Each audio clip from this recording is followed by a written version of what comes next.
Welcome to another episode of OG55. I got the Italiano with me today. We are reacting to the one and only Jack from DSNY. Fantastic content creator, friend of the channel. Did a great video on Inside Out at the Disney parks. We're going to watch the video and react to it up next here on OG50.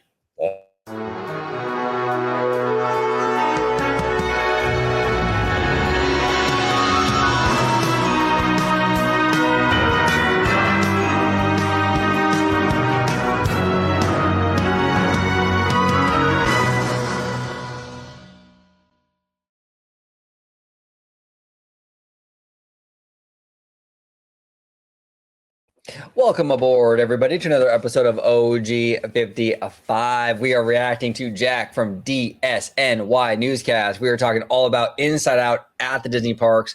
I haven't seen this video yet, so I'm going in raw. That sounded dirty, but you know what I mean. I don't mean like that. You know what I'm saying, though. I'm going in. Yes. Yeah. Okay. we'll move on. We'll move on. But George, where can everybody find you on social media? Absolutely. You can find me on X, formerly known as Twitter, at Disney George. You can also find me on Insta. I'm sorry. You can find me on Instagram, Threads, and Blue Sky under the Disney Italiano. And of course, you can find me right here on my home base on Orange Grove 5 with Citrus Corner. With all that sweet, juicy, but sometimes sticky Disney news and info. There we go. Dude, we're not even a minute 30 into this video. It's crazy. Absolutely crazy. All right, so here we go, George. We're going to react to this video. Again, if you aren't already, please subscribe to DSNY, friend of the channel, awesome content creator. Support his stuff 1000%. So, George, I'm going to go ahead and play it, and we are going to go ahead and react to it. Here we go. Hi there, Waltonaires. I'm Jack, and this is DSNY Newscast. And with it being January, sometimes the news cycle can be a little bit slow at the beginning of the year. And so I wanted to take this opportunity to talk about something that's more news adjacent rather than just breaking news, and kind of point everybody in the direction of and say, keep your eyes peeled for this thing in particular over the next couple of years for the Disney parks, as it might become extremely relevant and we might be talking about it an awful lot.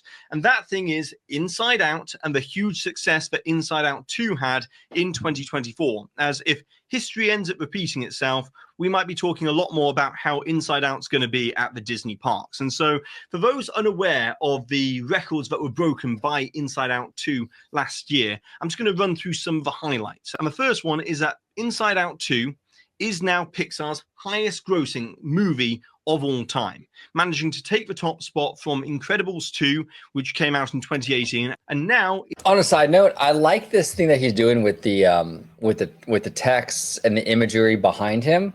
Mm-hmm. You know, I love that. I that's kind of a new thing. I don't remember him ever doing it like this. I don't recall it either, but yeah, when I watched it, it caught my attention immediately, and I thought, yeah, I'm kind of liking this new format. Yeah, I really like it. Absolutely.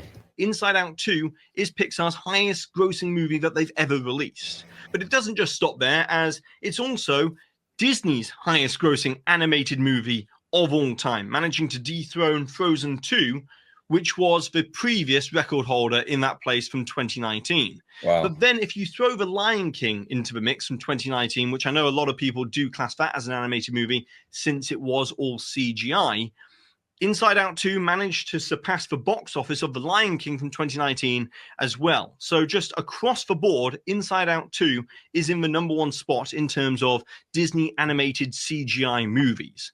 But then if we go beyond Disney to the wider movie releases, Inside Out 2 was also #1 just across the board as well. It was Google's #1 trending movie of the entire year. It was #1 at the domestic box office in the US with $652 million last year. And it was also the highest grossing movie out of all movies worldwide in 2024, making $1.69 billion. And much deserved. This is one of my favorite movies. I mean, I loved Inside Out too. I've said before, as someone who suffers from anxiety in a pretty big way, it doesn't seem like it here on the channel because I seem pretty cool, you know, collected here on the channel, but I do have anxiety disorder, 1000%. George knows. He can confirm. But anyway, it was relatable for me in that regard, and I just loved this movie. I thought it was beautifully handled, and I don't know. I hope we get a part 3, to be honest with you. Oh, it's funny you actually say that And because he so does when a touch on that. He does? Okay, cool. movie achieves this level of success, it's a good indicator that audiences want to see more from this particular movie franchise, as it would be silly not to in many ways. And after all, last year, ahead of D23, in an interview kind of hyping up D23, Disney CEO Bob Iger did mention Inside Out 3 is one of those movies he would like to see in the future. So for that to be mentioned publicly at the time, I think is a good indicator that Pixar's most likely going to work on a third installment to this franchise at some point in the future. So that's the movie. And I think, in terms of the movie franchise, I know a lot of fans kind of hem and haw, and they kind of roll their eyes at sequels and what have you. I get that, and I understand.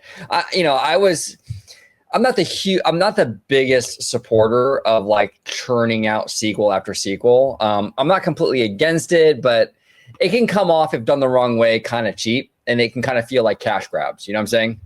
But I think in terms of Inside Out, I think it kind of works though, because you have this character, Riley, right? I like Riley.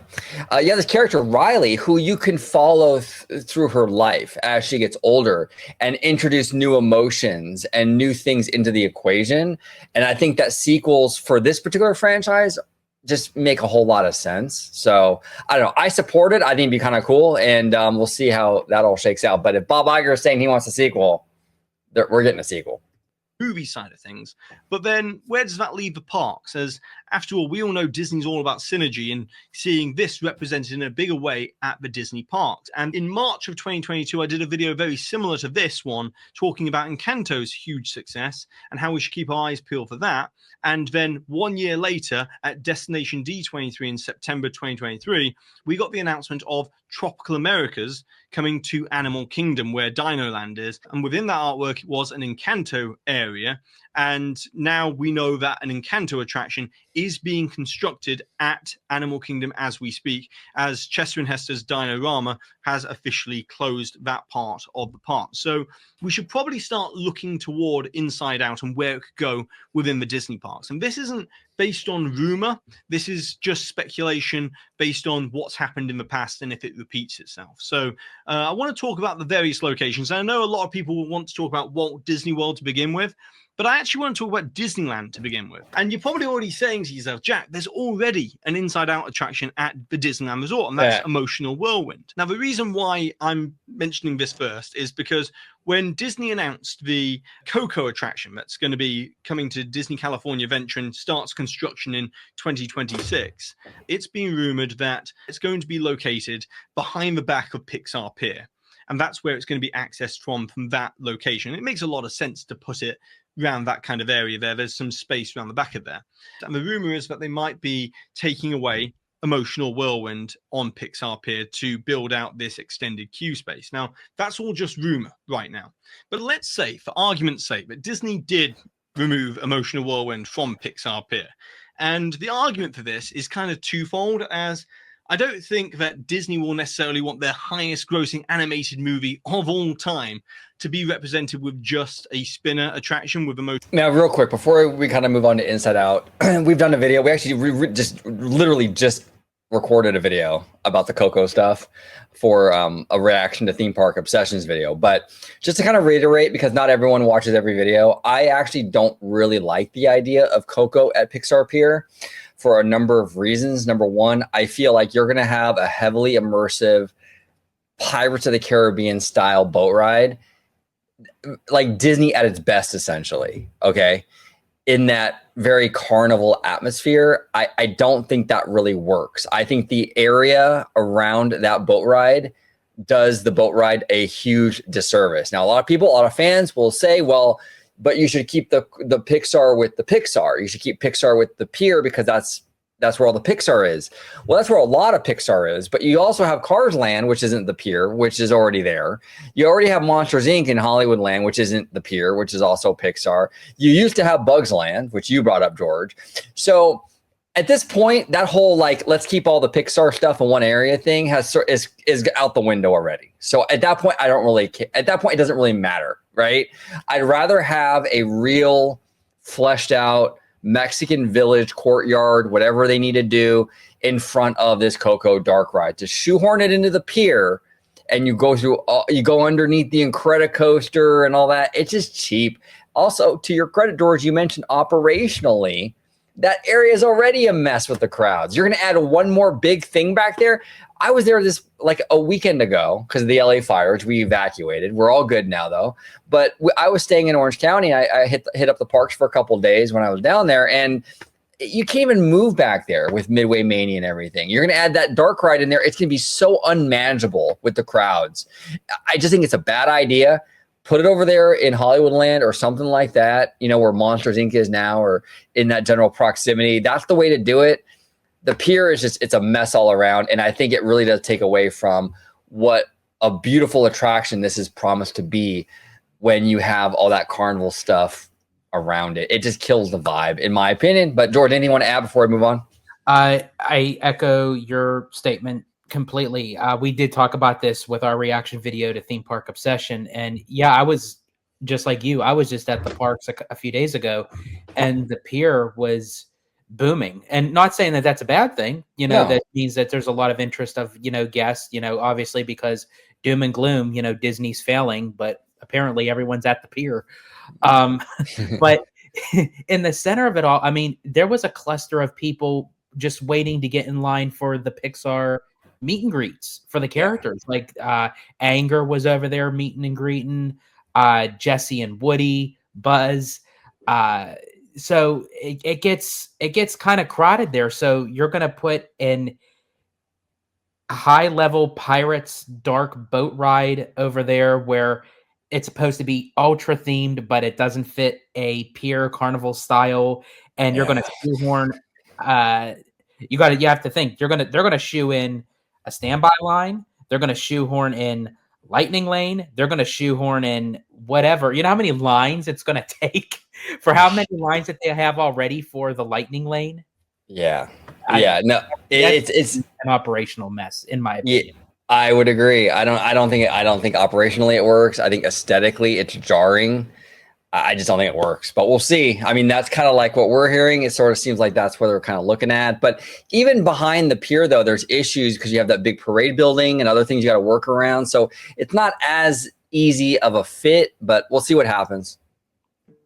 Ocean Whirlwind, as oftentimes a spinner attraction like this has very limited capacity that can handle, you know, a limited number of guests per hour going through that attraction. And then the second one is that from a monetary perspective, it's not Lightning Lane accessible. So it can't really move the needle in terms of Lightning Lane sales for people wanting to go on an inside out themed ride. Right. And so for those two reasons alone, I think personally, Emotional Whirlwind's days might be numbered. That's just my own opinion there. It might be numbered. But if they are, I still think Disney California Adventure is the park that makes the most sense for Inside Out to be represented within it. As after all, California plays a very prominent role within the movie franchise. It was the reason why the whole chain of events occurred in the first movie is the move to San Francisco. So Disney California Adventure is a natural home for an Inside Out ride through attraction. And so to do a bit of armchair imagineering here and try and find a location for a ride through attraction within this landlocked part, I actually think the Little Mermaid attraction, Ariel's Undersea Adventure, would make the most sense to be rethemed to an inside. So this, and I know like how you are, bro, with like the Little Mermaid attraction. So I am very curious to hear like your thoughts on it after Jack explained. But he is right in the sense where, which I never thought about, that Inside Out, the first movie, well, even into the second one, I believe, because I'm for sure they didn't move after that, takes place in San Francisco. It takes place in California. So that, and then plus it already being Pixar, it fits in with DCA. But I know The Little Mermaid is near and dear to your heart. So I'm very curious because I even said, I wonder even if Coco is going to be put into The Little Mermaid, just being adjacent from the pier, but not actually in the pier. And you still weren't even into that. So I am curious to hear your thoughts on if Inside Out took over The Little Mermaid. Yeah, I see. Here's the thing. For me, it doesn't really matter the replacement. I love Little Mermaid for so many reasons. Number one, it really did save the company in a lot of ways. It definitely saved animation. That was the movie that spearheaded the whole Renaissance era. We have an amazing man who I have sung the praises of in countless videos for years since I started a channel, Howard Ashman. It took how long to get an attraction based on The Little Mermaid? From 1989 to 2011? Way too long. I mean, that's ridiculous. I mean, this is an iconic movie that played such a major part in Disney's history. That's why I'm against them taking it out. I get it. It's not perfect, you know, and it definitely needs some work. I think some of the animatronics could definitely use replacing, especially Ariel. But if you take it out, like, are you gonna replace it with a mermaid ride? Because I don't think they will. And that's my problem, is that Little Mermaid, it needs the love. It does. It's a huge part of this company's history. And it's not like you don't have space elsewhere. Like, I wouldn't want to cut into the Little Mermaid attraction when literally you have Goofy Sky School, the Golden Zephyr, and all that garbage, the jellyfish, even like you have so much like other stuff you can get rid of. You have Hollywoodland, that's like basically like completely like everything there is expendable essentially. Why cut into a great dark ride like Little Mermaid with a great franchise when you have all this other stuff that you could potentially not cut into? In my opinion, I respectfully disagree with Jack on that. Also, essentially, you're taking on an attraction to replace an attraction.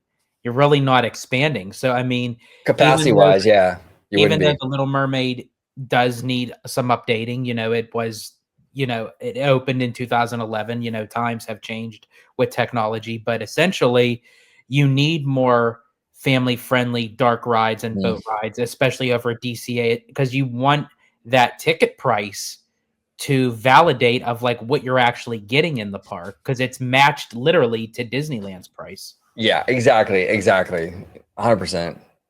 Inside Out themed attraction at Disney California Adventures. Not only would you then be able to extend Pixar Pier into that area there, maybe have a Pixar promenade, but also right opposite where the Little Mermaid attraction is on the other corner, you've got the San Francisco themed facades already over there. So you already got some theming built in just on that corner as well. It actually goes deeper than that, because where Little Mermaid is located, previously, when Disney California Adventure opened, there was a show called Golden Dreams in that same location. And so the exterior facade of the Little Mermaid attraction was themed to San Francisco. And to be more specific here, it was a themed replica of Bernard Maybeck's facade for San Francisco's Palace of Fine Arts, which is an icon within San Francisco. But now it's just used for the Little Mermaid entrance. So that would make perfect sense for an inside out attraction, is that's where. Okay, and he makes a good case. I didn't even really consider this, but he does make a good case. My love for Little Mermaid aside, you do have Bathroom Row, what we call it, right? The San Francisco themed alleyway or row right there, which is all San Francisco. You do have the entrance to this attraction is themed to the building over there in the Bay Area as well. That's what it was originally. That's what it originally represented in this park with Golden Dream. So it's very it's very San Francisco over there. So I get it. I mean, look, he makes a good case here with this, because the movie, the movie with its connection to San Francisco and everything. Okay. I mean, look, I love Little Mermaid. I still don't want it removed, but Jack makes a good case and a good argument for it. You know what I'm saying?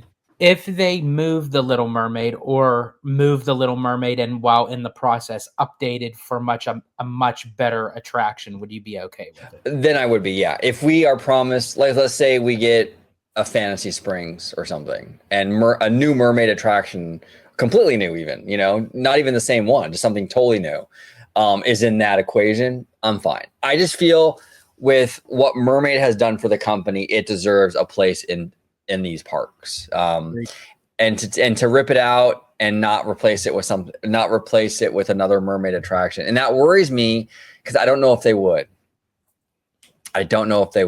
So yeah, we'll see. But to his credit, Jack makes a good point here with the San Francisco, elements here in and around this attraction. He really does. Inside Out takes place is in San Francisco. So it makes a lot of sense from that sort of standpoint as well. But I also don't think that you need to knock down the existing show building like they did when they knocked down the show building for Golden Dreams and built Little Mermaid. I think keeping the existing ride system of the Omnimover ride system and retheming it to Inside Out handles a lot of capacity and could move a lot in terms of Lightning Lane sales as well.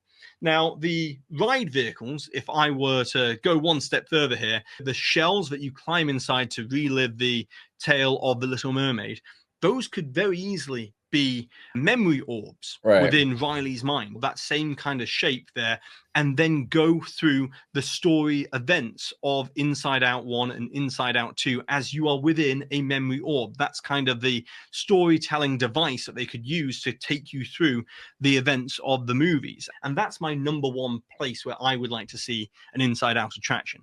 Now, obviously, we've also got to move over to Walt Disney World and try and find some possible locations over there. Yeah, I mean, look, he makes a good case with that. He does make a good case with that, and I think his idea, his concept is really cute, and I think it would work for an Inside Out attraction. Look, if they could do that, and they can find another area for a new mermaid attraction somewhere at DCA or somewhere at Disneyland, I'd be open for that. Because it's not a bad idea. It really isn't. And it does make sense with the San Francisco area right there and the San Francisco structure at the entrance. So interesting idea, though. I wasn't expecting that. And a lot of people are going to be saying right now to the screen that Epcot makes the most sense. And it really does make the most sense for an Inside Out attraction. But before I get to that, I also just want to very briefly mention another contender, and that's Disney's Hollywood Studios. Now, recently, Disney released Dream Productions on Disney Plus. And I've watched the whole series, and if you haven't already, I highly recommend it. It was very well produced and very much like a workplace comedy, but it really did expand that universe of the Inside Out movies themselves. I think Dream Productions. I mean, Dream Productions. If you really want to find another place in DCA, I mean, you could theoretically do a Dream Productions kind of theme for Inside Out in the backlot. Mm-hmm. You could. And you would have the Hollywood kind of vibes with, the $1 billion franchise right there. I mean, that would work in the backlot. So, and with the theme of dreams, you can literally do any attraction. You can make it crazy because they're dreams, Exactly. As I said before in our last video that we reacted to Theme Park Obsession, I would be happy with anything that replaces Hollywoodland other than Pandora. Because it just doesn't make any sense to me. It's hard to wrap your head around that, yeah. Could go into the animation courtyard area. And it could make a lot of sense in that location, as then you've got that same kind of Hollywood backlot production vibe, but it is themed to a very popular IP in Inside Out.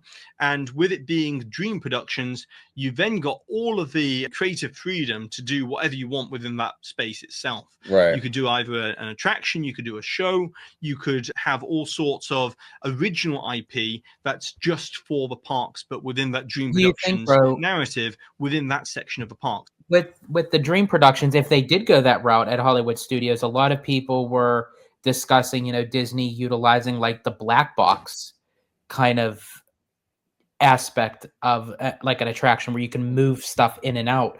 I think that would work really well with the Dream Productions, because literally you can not just have an attraction, but it can change every time. Right. And for those of you at home that are not familiar with what the black box attraction concept is, it's a very malleable sort of idea that Disney was kind of kicking around for a few years ago, where like it would be pretty heavily screen based, but like you can switch out attraction themes easily. So if you have a screen based dark ride, you can essentially one year it can be Inside Out, the next year it can be Zootopia, and you swap out the imagery. You know what I'm saying? And that's what George is saying. Maybe you could use that black box concept for an Inside Out Dream Productions attraction where you literally have new dreams every season or whatever. I mean, that's a smart idea, George, because you can even have like a holiday version, holiday dreams, Halloween dreams, you can do the whole thing, and you can switch it out. You can even have even crossover stuff. I mean, it's a dream. You can literally do anything. You can have them playing around with other Disney IPs within that dream setting and kind of playing on that a little bit. You could do anything with it. So yeah, the black box would be kind of a cool idea for that. So I think that could make a lot of sense. Keep a little bit of the Hollywood vibe, but also theme it to a very popular IP in Inside Out and have dream productions within Disney's Hollywood Studios. I do know that Animation Courtyard at some point in the future, something's going to go there. At the time of recording, apparently Bluey is going to be coming to the Disney parks in a big way. So I would expect Bluey to get some sort of meet and greet in Animation Courtyard, most likely in the future. But coming back to the most likely location of where Inside Out could go at Walt Disney World, that's Epcot. Now, I know everyone's going to probably be saying Journey into Imagination with Figment, but I'm actually going to go in a different direction here and say Wonders of Life Pavilion. It's sitting there unused, supposedly has been gutted on the interior because they originally had plans to do the interactive play pavilion within that location that was announced in 2019, and work had begun on gutting the interior and getting it all ready and fixing the roof of the iconic Wonders of Life building there. And within the artwork for the play pavilion, they actually did have Inside Out characters. So supposedly we might have seen the Inside Out meet and greet with Joy and Sadness move over to the play pavilion over there as well. So I reckon that's what their plans were for Inside Out within that pavilion. But I think they could do something much bigger here. And they could almost do what they're doing with Test Track, which is harkening back to the original pavilion and paying tribute to World of Motion. I think Wonders of Life could just be called the Life Pavilion or something like that. I don't know what they'd want to call it, but still theme it around the idea of health. Now, I know health as itself doesn't sound like a very interesting or entertaining topic, but if you use the right IP to get the idea across, you could really build upon that edutainment angle, which Epcot's known for, and educate a lot of people on physical health and mental health. And obviously where I'm going with this is a spiritual successor to Cranium Command, but a much larger show that could handle a lot more capacity here, as you could use the emotions inside Riley's mind to talk about what they do and in essence talk about good mental health and things like that in an entertaining and funny way. You could do that. And interesting side note here, but Pete Docter, who is the director of Inside Out and is the president of Pixar, he actually is featured in one of the show movies for Cranium Command because he worked as an animator on some of the graphics for that show. Oh, cool. And on the other side of the pavilion, with physical health, you could have potentially Big Hero 6 and Baymax talking about exercising and stuff like that on the other side and doing it in an entertaining way there as well. Love with that. Its own attraction. So with both of those IPs, I think a new pavilion in Wonders of Life could draw a lot of guests to this area. And at the moment, it's just sat there unused. And if they were to try and get a sponsor like, I don't know, Advent Health or something like that. I know Disney does a lot of work with Advent Health in Orlando, and they've been sponsoring some things in Disney Springs recently. You could potentially get Advent Health to sponsor the pavilion and put up some of the cash for the new Wonders of Life pavilion as well. So that would be my idea for an Inside Out attraction within Epcot. Now, the obvious one is Journey into Imagination with Figment, and this is one which I think the further we get into it, I think is less likely to happen. And the reason for this is they're supposedly got a Figment movie in the works that's being written at Walt Disney Studios at the moment. And I think Disney will either wait and see what that movie does before doing a revamp of the Journey into Imagination Pavilion so they can include that movie into the attraction. Or they're just waiting to announce a revamp of this pavilion because they know Figment is an extremely popular character. And I think we're most likely going to get a revamp of Journey into Imagination announced within the next couple of years. But then speaking of that, when could a Inside Out attraction or show or experience get announced for the Disney parks? And first event where it could realistically happen is later this year in August at the Destination D23 event in August. That's taking place at Walt Disney World as it usually does, but this time not at the Contemporary Resort. It's taking place at the Colorado Springs Resort at the Convention Center there. Now, usually the Destination D23 event does focus in on Walt Disney World. And so if they were to announce something to do with Inside Out and Walt Disney World, most likely I think it would be at this event. But then the other opportunity would be obviously D23 in 2026.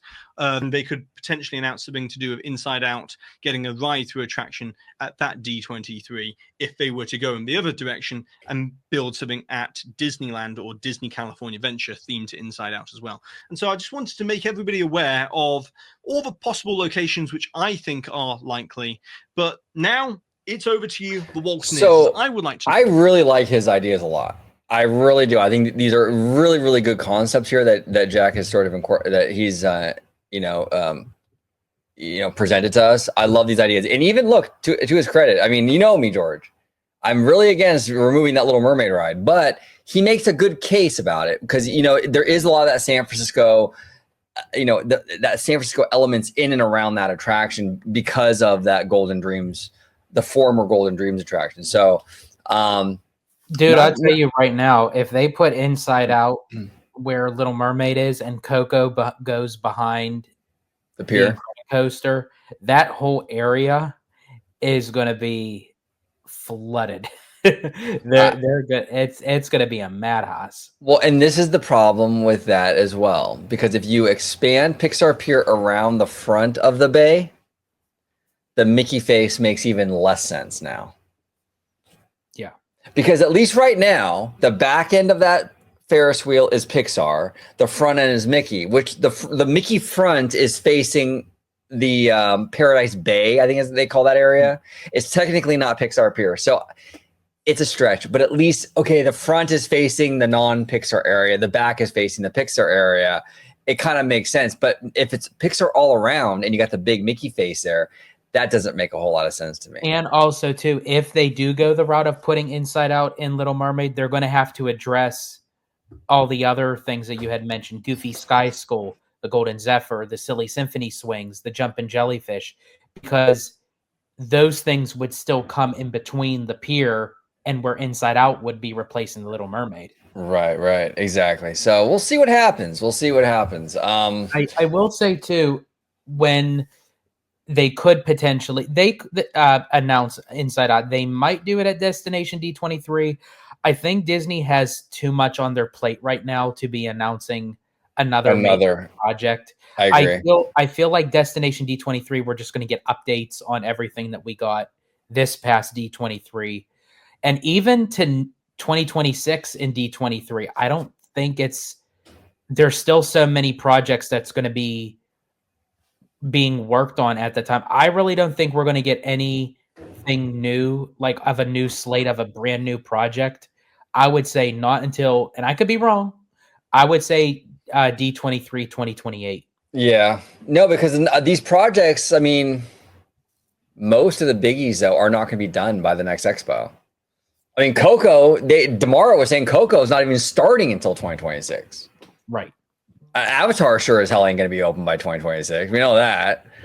I mean, at this point, the Eastern Gateway is not even going to be done by then, over in Anaheim. So, yeah, I agree with you. I mean, obviously, you do have some of the smaller stuff that's going to open this year and next year. So, like, maybe 2026 will be more like international parks maybe or something, and like entertainment stuff for out here in the States. But yeah, I agree with you. I don't think we're going to get big attraction stuff next year next year. I feel like me personally, I think by maybe Destination D 2027 to D23 Ultimate Fan Event 2028, because then you're setting the stage for if they do something out in Disneyland 75th.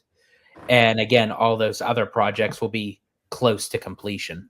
Exactly. Mr. Italiano. Well, first of all, before we close it out, I want to thank Jack from DSNY, friend of the channel. We love Jack. Awesome content creator. Make sure you subscribe.